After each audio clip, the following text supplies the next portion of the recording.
అన్నం ఉడికిందో లేదో ముత్తమంత పట్టుకొని చూస్తే తెలిసినట్టు సర్కారోళ్ళ పాలన ఎట్లున్నదో తెలుసుకోవాలంటే కొద్ది మంది నడుచుకుంటే ఎరకైతుంది. ఎక్కువ మంది బాగుందంటే వాళ్ళ పాలన బాగున్నట్టు లెక్క. ఎక్కువ మంది తిడుతుందంటే అస్సలు మంచిగా లేదని అర్థం. మరి మన కాంగ్రెస్ వాళ్ళ పాలన మీద పబ్లిక్ ఏమంటుర్రని ఒక సంస్థలు సర్వే చేస్తే ఏం తెలిసిందో తెలుసా?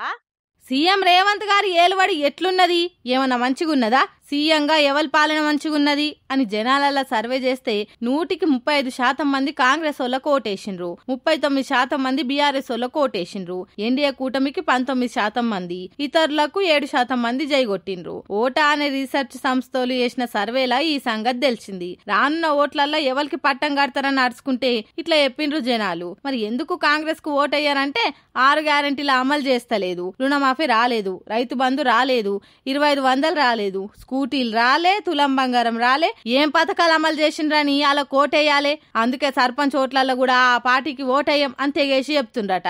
జనాలు ఇట్లా దమ్కి ఇచ్చేటట్టే ఉన్నారని స్థానిక సంస్థల ఓట్లు కూడా జరపకుండా టైంపాస్ చేస్తుందని అంటున్నారు అంతా. సీఎం కు ఎన్ని మార్కులు వేస్తారనంటే ఫెయిల్ చేస్తామని చెప్తుండ్రట. పాపం రేవంత్ రెడ్డి సారు దనదన నడక అందరికంటే వెనక అన్నట్టు ఎంతో చేద్దామని దానిలాడుతుండు గాని ఏది చేయలేక ఇట్లా మందిలో ఫెయిల్ అయిన సీఎం అని పేరు తెచ్చుకుంటున్నాను అంటున్నారు సార్ డై హ్యాడ్ ఫ్యాన్స్.